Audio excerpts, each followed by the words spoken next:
So yun guys, nandito kami sa Barangay Halang. So Bronzeville 2 subdivision. So ito piso wifi. So sira yung power supply niya. So inayos lang namin power supply, nilagyan na din ng outlet sa loob. So yun. So hindi din sa amin piso wifi to. So okay na siya. Tapos yung kable ilalatag nila kasi dalawa yung internet connection nila doon sa loob.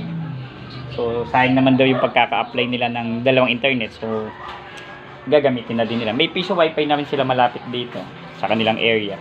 So, shoutout kay Boss Rog Atienza. Maraming salamat po. Tsaka kay Ma'am Amor po ng Rancho Verde. Yun, nagawa namin yung piso wifi nila. No, sira yung board. So late na kasi dumating yung board namin. So wala kaming available na board. So late ka na nagawa. So maraming salamat din po kay Ate Deb no, sa West Plain. So madami po akong ginawa. Hindi lang po ako makapag-upload ng mga videos kasi nga po wala kami internet sa bahay. So kailangan ko pang pumunta doon sa kabilang bahay namin para makapag update o makabasa ng messages. So Converge, pan 3 days na namin ngayon. Wala kami internet. So buong naman namin, hindi lang naman kami. So buong subdivision at the same time mga karating barangay, wala rin po. So yeah, so pasensya na kung late ko na po mababasa ang inyong mga messages. At saka late na ako makapag-reply ko wala kaming internet. Yun, tad-tad din po kami ng gawa. Hindi ko rin po ma-upload yung mga videos na mayroon ako.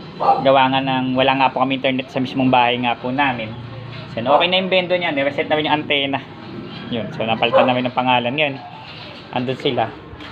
Nag-aayos na lang ng CCTV na lang. Nireset na lang din ulit. Ayun, so after nito, may kay Boss Lucky doon sa nag-ano ng antena. Hindi pa natin ataas sa bubong yung iyong antena, gawa na nag-uulan. So yun, inabot po kami malakas na ulan, lalo na do kay Boss Deb. Grabe yung ulan kahapon. Salamat sa napakaraming bendong pinaayos sa amin. Sulit na sulit. Sulit sa dami. Sa sakit ng problema, yun. Anyway, may nagdala pa ng piso wifi sa bahay. Tatapusin ko na lang din po na yun sila. Okay, tapusin lang namin CCTV. Lipat na kami ng ibang pwesto.